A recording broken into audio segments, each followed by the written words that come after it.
প্রিয় একাদশ শ্রেণীর ছাত্রছাত্রী, বিনায়ক পাঠভবন তোমাদের জন্য নিয়ে এসেছে নতুন এক আপডেট।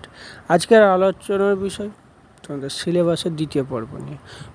কিছুক্ষণ আগে একটা ভিডিও ছাড়া হয়েছে, যেটা হচ্ছে তোমাদের থার্ড ফোর্থের কী পড়তে হবে আর কী নাম্বারের, মানে কত নাম্বারে কীটা পড়তে হবে এটা ডিটেলসে দেওয়া হয়েছে।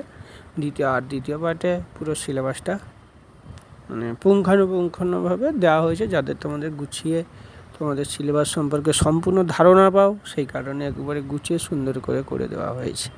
তবে এইটুকু একটা বলবো, 18 তারিখে তোমাদের পরীক্ষা শেষ হয়ে যাচ্ছে। 18 তারিখে পরীক্ষা, 18 তারিখের পরে তোমরা বেশি দিন কিন্তু সুযোগ পাবে না, কারণ তোমরা ফার্স্ট সেমিস্টার সেকেন্ড সেমিস্টার একাদশ শ্রেণীতে দিয়েছো। তো কতটা সময় দিয়ে পড়তে হবে তোমরা সেটা কিন্তু বুঝতে পেরেছো, উপলব্ধিও করেছো যে কম পড়লে যে হবে না, এটা আপাতত তোমরা বুঝতে পেরেছো। ফার্স্ট সেমিস্টারে যে মাল্টিপল চয়েস ছিল, সেকেন্ড সেমিস্টারে তোমাদের এখানে রচনাধর্মী টাইপের প্রশ্ন, তো সেক্ষেত্রে তোমরা উপলব্ধি করতে পেরেছো তোমাদের পড়াশোনাটা কতটা এগোতে হবে। তবে এইটুকু বলি, যতটা পড়েছো তার থেকে অনেক বেশি করে পড়াশোনাটা তোমাদেরকে এগিয়ে নিয়ে যাবে, কারণ এটা উচ্চ মাধ্যমিক পরীক্ষা, মানে 12-এর।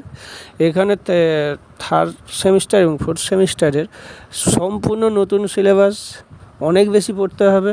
এখনও পর্যন্ত বই বেরোয়নি, স্কুল থেকে বই দেবে সেদিনের আশায় বসে থাকলে হবে না। তবে বিভিন্ন চ্যানেলে অনেকেই সিলেবাস পাওয়া যাচ্ছে, তার মধ্যে আমি একটু তোমাদের সাজেস্ট হিসেবে বলতে পারি এডু টিপস। তোমরা এডু টিপস থেকে পুরো সম্পূর্ণ সিলেবাসটা তোমরা পেতে পারো, কারণ সবারই আগে এডু টিপস কিন্তু সিলেবাস সম্পর্কে ছাত্রদের সুবিধার জন্য পুঙ্খানুপুঙ্খভাবে সিলেবাসটা দিয়ে দিয়েছে। তো সেক্ষেত্রে আমি এডু টিপসের নাম বললাম বলে ভেবেছে হয়তো এডু টিপস আমি খুব আসলে তা নয়। ওরা সত্যি সিলেবাসটা সম্পর্কে ওরা প্রথম থেকে দিয়ে দিয়েছে। প্রথমে সেই একাদশ শ্রেণীতেও যখন ফার্স্ট সেমিস্টারে সিলেবাস বাজারে যখনও আসেনি, ছাত্রদের কাছে পৌঁছায়নি, তখনও কিন্তু এডু টিপস সাহায্য করেছিল এবং প্রথমে সবার আগে এনে দিয়েছে। এবারেও তাই এডু টিপস সবার আগে সিলেবাস নিয়ে হাজির ছাত্রছাত্রীদের জন্য। তো সেক্ষেত্রে আমিও কিন্তু উপকৃত বলেই এডু টিপসের কথাটা আমি তোমাদেরকে বললাম, কারণ ভালো জিনিসের জন্য ভালো কিছু বলাটাই ঠিক। আমার যে জিনিসটা ভালো লেগেছে আমি সেটা 5 জনের কাছে শেয়ার করতে পারি, যে জিনিসটা আমার কাছে খারাপ সেটাকে আমি শেয়ার করতে পারি না। সেক্ষেত্রে আমি এডু টিপসের নাম নিলাম।